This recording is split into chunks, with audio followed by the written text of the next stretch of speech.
Hey, what's up, everybody? This is your boy Kenny, and this is the Have and the Have Nots, Season 5, Episode 1, and the name of this episode is A Cup of Tea. Woo! Man, this show came back explosive, and I'm so here for it. Man, but it ended explosively because, as we remember from the season finale, Catherine Cryer literally took out Jennifer Salison in cold blood right in her motherfucking mansion and literally walked away as if it was nothing. Well, this episode picks off where we left off with the season finale. Jennifer Salison is laid dead as a motherfucking roadkill. And Veronica is like shook. Like she is completely in shock that she literally saw Catherine cap out Jennifer Salison right in front of her. So she immediately panics. She looks for her phone. She can't find it. Then she tries to go after the doors and, tries the phone and can't. And, the phone is obviously cut off. And the next thing you know, we just hear a voice. Veronica. And she's like, and all of a sudden Veronica's like, Catherine. And Veronica's like, well, hello.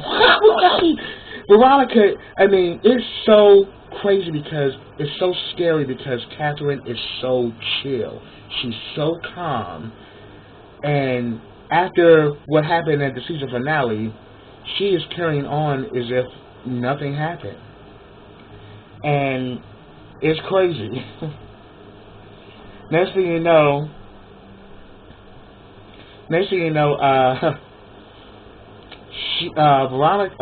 Catherine approaches her and says that we should have some tea. So she begins to serve tea, and Veronica is just shocked and just stuck like, I don't want any tea. I don't want any tea. I need to leave. I need to get out of here.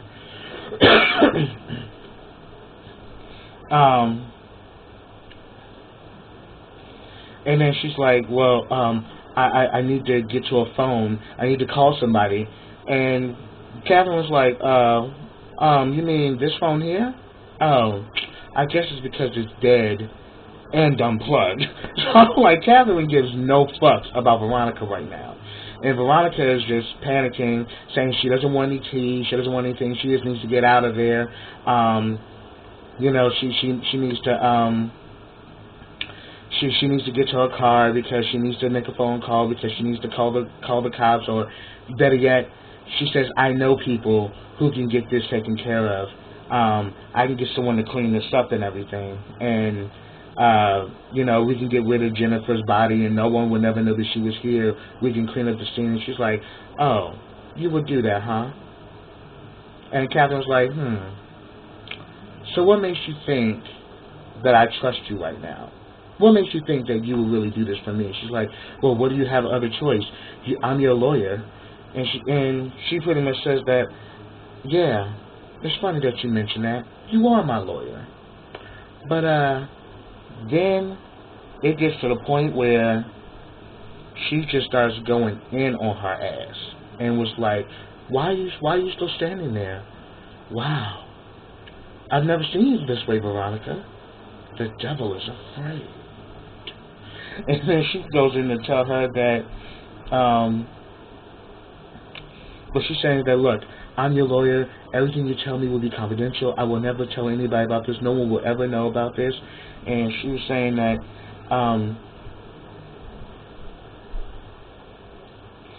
and she's pretty much saying that, well, what about the murder? And then she's pretty much saying that, you can trust me, I'll work this out.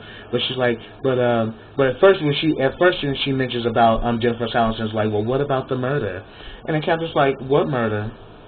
Oh, Jennifer Salison? Oh, you mean that that dead DA in my living room?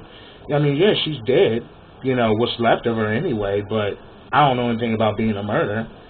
And if anything, Veronica, you're culpable in this.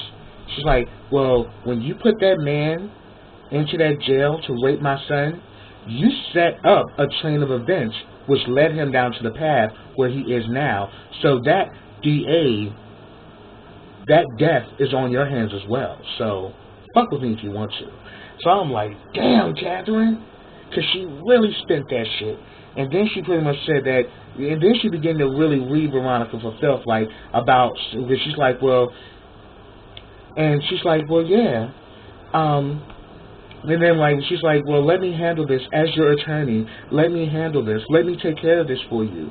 You know, I have all kinds of clients. You know, I will deal with this. Don't trust me. I will get justice for you. Like, I can make this work. And Catherine began to read her ass for filth and pretty much told her, like, bitch, first of all, you're not a great lawyer. You're conniving. You're evil. And you're wicked. You've done all type of criminal things to get ahead.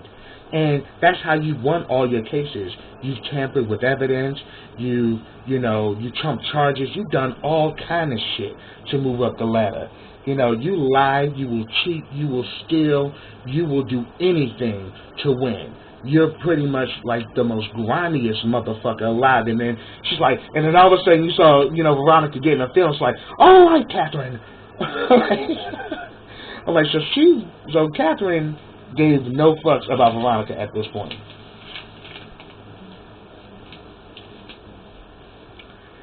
Next, we go back to the the office, that was there for the campaign headquarters. Candace is literally beating Brandon, aka Oscar, aka Brandon, with a pipe, asking him where the fuck is her money at.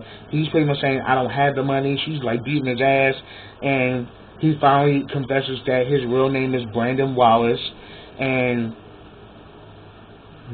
next thing you know, she's saying that I don't care about any of that. I just want my money. She's like, look, I'm not gonna get, like, I can't get your money back. And then he's like, look, whoa. I can work. We can do something. I can work something out. But she's like, there's nothing. She's like, no, there's nothing you can work out with me right now. What you need to do is let me know where I'm gonna get my money. She's like, well, hey, the money's gone. There's nothing you can do about that. And then she hits him in the pipe. She hits him in the dick with that pipe. He squirms and he was really in pain. And the next thing you know, it's like, you must be really mad. And then he completely takes power over her. They wrestle and tussle. They, break through one of the glass doors. It gets crazy. Then he finally, gets power over top of her, and he lets her know, like, no. You need to listen to me, Candace. She's like, first Candace was like, kill me, motherfucker, kill me. And he's like, no, I'm not going to kill you, but you need to listen to me. Look, and he finally opens up who he truly is. He says his name is Brandon Wallace. He's from Cleveland, Ohio. He's definitely got a rap sheet for conning, but that's what he does, is that he knows how to con artists. He knows how, and pretty much, well-to-do people hire him to get back, money from them or assets, whatever was stolen from them, from con artists. So that's pretty much what he does. He's kind of like that guy that kind of, that knows how to, get in the good to cheat, even to pretty much mark, con artists and shit. So he's pretty much a con artist just like Candace, but, they just work in different fields. But pretty much he says that he has this big mark who has hundreds of millions of dollars. That this guy is filthy rich. And he was saying that, and pretty much Candace is asking for $2 million, and he's saying, like, man, $2 million ain't shit. Like, why you want a few million when you can have hundreds of millions? Like, look, this Mark, I can get that close to him because he's a guy, but Candace, you are good. You are good at what you do. You can get close to this guy, and you could this could change your life forever. Like, you will never have to want for nothing. This is an opportunity of a lifetime. You should do this. And she's pretty much like, well, I don't trust you. And if you ain't giving me no money, she's like, give me $2 million right now. He's like, I can't give you $2 million right now. She's like, well, if you can't give me $2 million, then I don't trust you. Fuck this shit. She eventually pushes him off of her, and she walks away. So it's gonna be interesting what's gonna go on with that. Next, we actually see that Jeffrey and Wyatt are at the hospital. Wyatt at this point is still unconscious. Jeffrey tries to call Candace, gets no answer, but he leaves a message. Then Justin calls Jeffrey and pretty much tells Jeffrey that he can't get to the backyard. And then he asks, Jeffrey what the hell is going on. Jeffrey first starts trying to deny it or whatever, and he's like, look, I can't help you if you don't tell me what's up. So you need to let me know right now what the hell is going on. So then Jeffrey decides to break and tells him that there's a body in the backyard, and that the body that's back there is Quincy Maxwell, and that he stabbed him, and so did Candace, and that he came into the house. So he really didn't tell him the full story about Quincy coming into the house, attacking Candace, and pretty much, when he came in, that's what he saw. But, he's kind of distorted because, Jeffrey is definitely shaken up and completely is just, but then I'm thinking like, Jeffrey, you big mouth motherfucker, you weren't supposed to say nothing. But then again, it's Jeffrey. So Jeffrey confesses and lets him know what's going on, and he's pretty much saying, okay, I have to do something here because there's cops all over the place. That's why I can't get to the backyard. So this is really serious. So they're looking everywhere. So trust me, they're probably going to come up with the fucking body. So I can see what I can do to derail things, but I can't promise you nothing, but I'll call you back. And Justin gets off the phone. Next thing you know, we hear a voice. So who'd you kill? And fucking Wyatt wakes up out the coma. So Wyatt's up. Wyatt's trying to get up, trying to be mobile, but he's in a lot of pain, and but he really can't move. So Jeffrey's trying to calm him down, let him know like, look, you need to calm down and shit. Let me get a nurse and everything.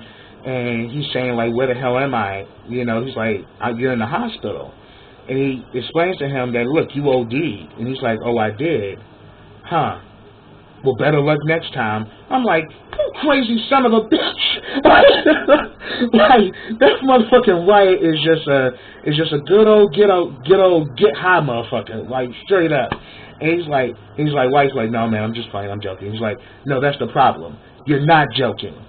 But he said, keep your ass calm, I'm gonna get the nurse. So we now know that now Wyatt's up. Next, we at the house with Benny and Hannah. Benny is mad as shit. He ain't trying to eat. Benny is all in his feelings. And Hannah is just as calm as like, you haven't touched your food. Everything okay? Just as calm and everything. He's like, how can you be so calm right now? He's like, look, there's some things that sometimes this is just how life goes. Things happen that are out of your hands and you just got to deal with it.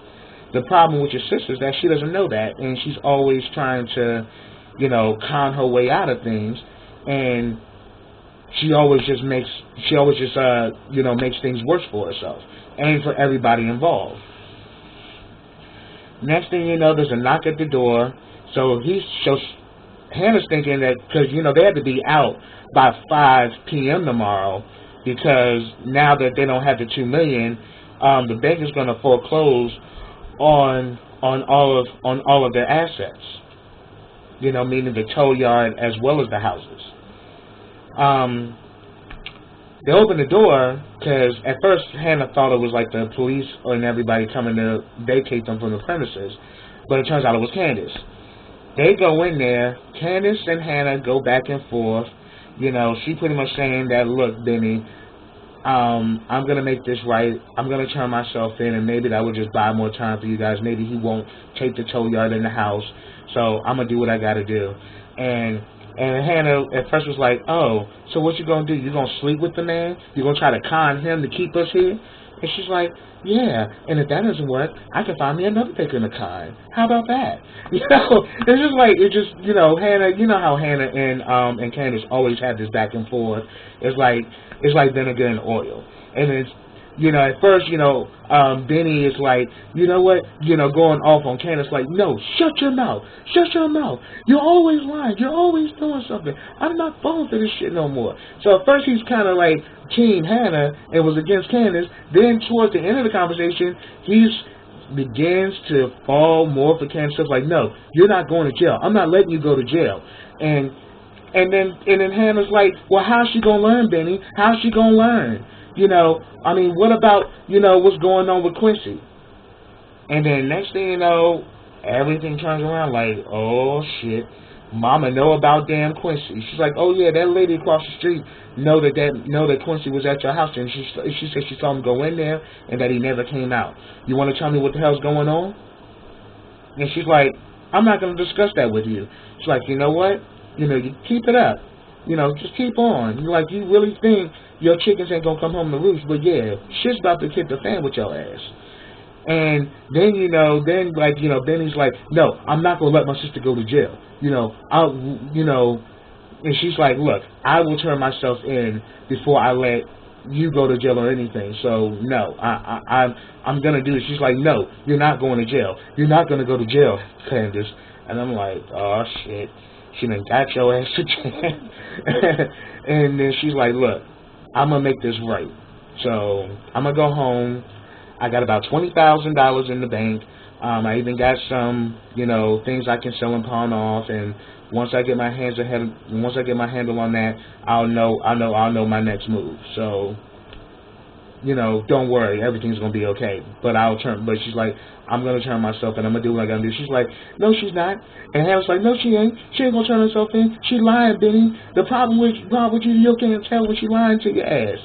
And then, after Candace leaves out, Hannah just goes upstairs like, you just don't get it. You just don't get it. Y'all just don't get it. I'm like, Hannah, they grown. I understand she means well because those are her kids, but hey, at the end of the day, sometimes you gotta roll the dice to see what you can do. You gotta explore options. And right now, they ain't got that many options. Is that they're gonna get evicted. And based on what Hannah has and what Candace was working with, he's kind of like trying to play the law of averages to see, okay, how I'm going to work this out. Because Benny's always in the middle between the two of them. And every person who's a major fan of the Have and Have-Nots always realizes that Benny's always caught in the middle between Hannah and Candace.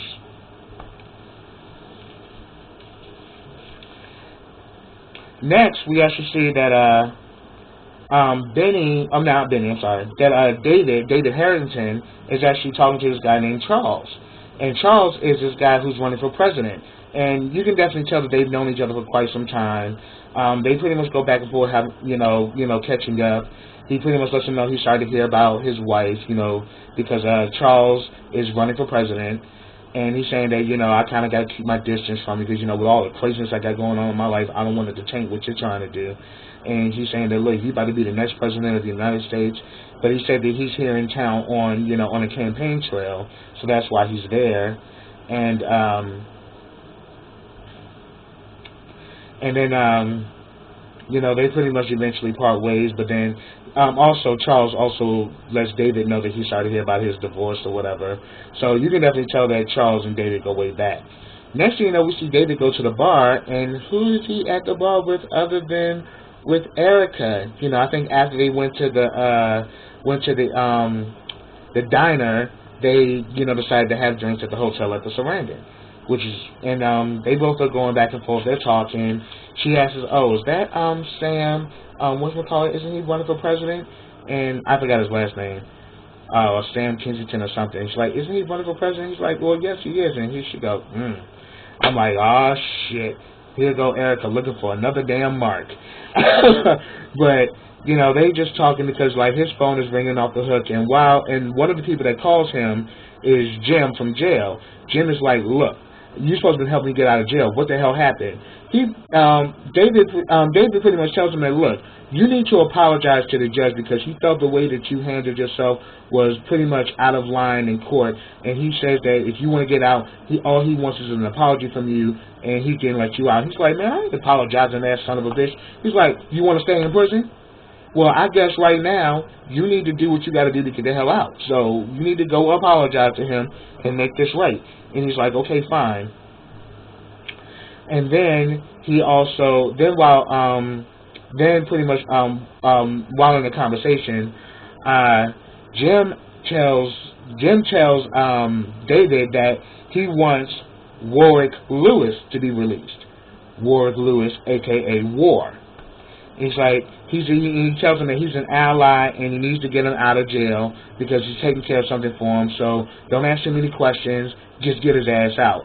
So David agrees to call Wally to get War out of jail. So now we know War is about to get out of jail too. So yeah, another mark on Candace's ass. So, and the funny thing about it, Erica's listening to the whole conversation. So she's listening to the whole conversation, and she's still flirting. They're still flirting with each other back and forth. Her and David, and that pretty much ends their scene. So yeah, Erica is making good on her play for David. Next, we see that Candace returns home and she sees that there's nothing but police all in front of her house. So she now knows they looking in her house for something. And then I think later on we find out what she does next.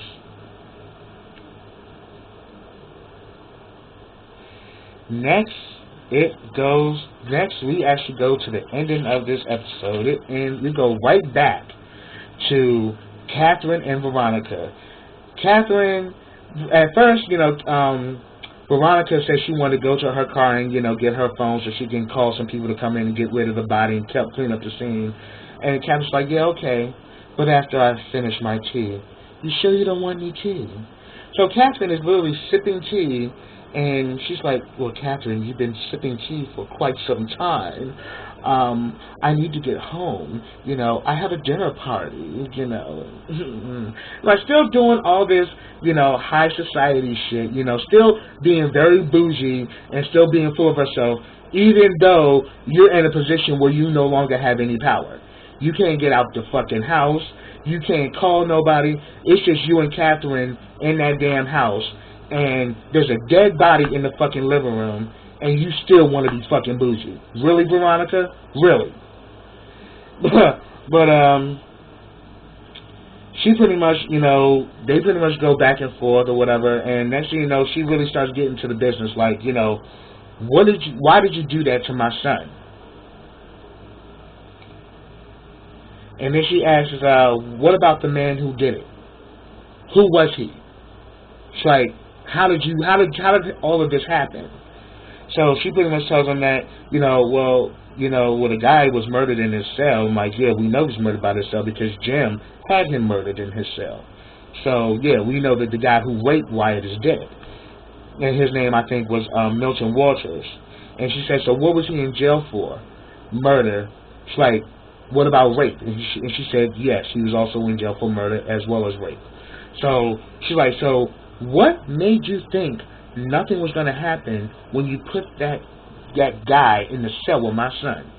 What the fuck was going on in your head? What was you trying to do? Why would you do that?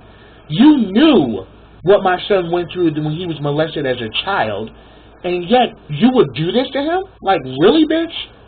And next thing you know, Veronica opens up that, look, it was never my intention for me to really hurt Wyatt. I wanted to scare him. I wanted to frighten him because he was going to talk to the DA. I was trying to protect all of us. So what I did was I pretty much sent that guy in the scale to scare him, but I did not know it was going to go that far. And she's like, oh. So Catherine's like, okay. So how did it all work out in the end, huh? How did it all work out?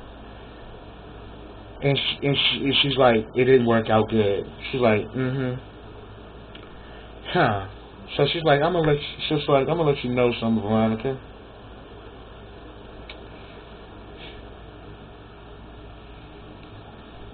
Like, you know, she's like, Veronica, you know the kind of woman I am, right? You know what I'm about. You know what I represent. And Veronica's like, yeah, I do. It's like, obviously, I think I need to remind you some more. I mean, I just reminded you just a minute ago when I capped out, Jessica Savage Jessica Salison right in front of your face. I mean, Jennifer Salison, I'm sorry. It took me a while to get her name out. Forgive me, y'all.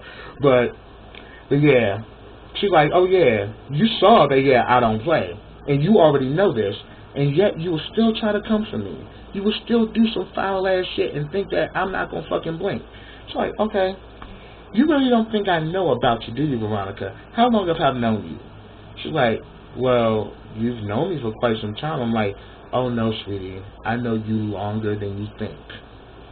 Because little do you know, I know more than I know everything about you. And then she goes to let her ass know that you grew up I think in the Brewster Projects or some shit. And it's just like, and your mother was a whore. And your daddy ran numbers and women. That's probably where you got your intelligence from. And you were one of 5 children, and they all hate your guts. And then she's like, oh yeah, and you were a pretty good student in school, but you needed that scholarship, and my father was the only one that could provide you that scholarship, and I know what you had to do to get that. And he was old around that time, and I could imagine how wrinkly he was, but you did what you had to do. And now you are worth $25 million, but your facilities are being leased at $29 million. So, bitch, you're really broke. You are completely, you completely have this illusion going, and the only thing that's keeping you afloat is your relationships with the bank. But the banker Lloyd is a personal friend of mine. I have power. So I'm asking you to fuck with me. Please, I want you to. And I was like, damn, Catherine is a boss like shit. Like, I was like, oh, she is about to fuck her up. Next thing you know, she gets that damn knife, and, that she used to cut up the lemon to put in that tea, and she starts going after Veronica and shit. It's like, well, maybe I think the only thing that needs to be done is for me to kill your ass too. She gets that damn knife, starts going after Veronica, literally slices her ass on her arm, and that's how this shit ended. I was like, wow, Catherine Pryor has blown me the fuck away. Like, Catherine Pryor let her know who really got the fucking juice. And it ain't you, Veronica, because Veronica was shook the entire time. And from all the seasons we've watched, we have never seen Veronica get dominated by anybody. But little do you know, there's a bigger bitch that's out there and a bigger monster, and it's Catherine Pryor, and she came to roar. But that's my review for tonight's episode. But yeah, subscribe to my channel. Leave comments, like this video, share this video. I appreciate you guys for all your love and support. And I will be back with you guys next week for the next episode of The Have and the Have Not. So until then, take care. I'm loving this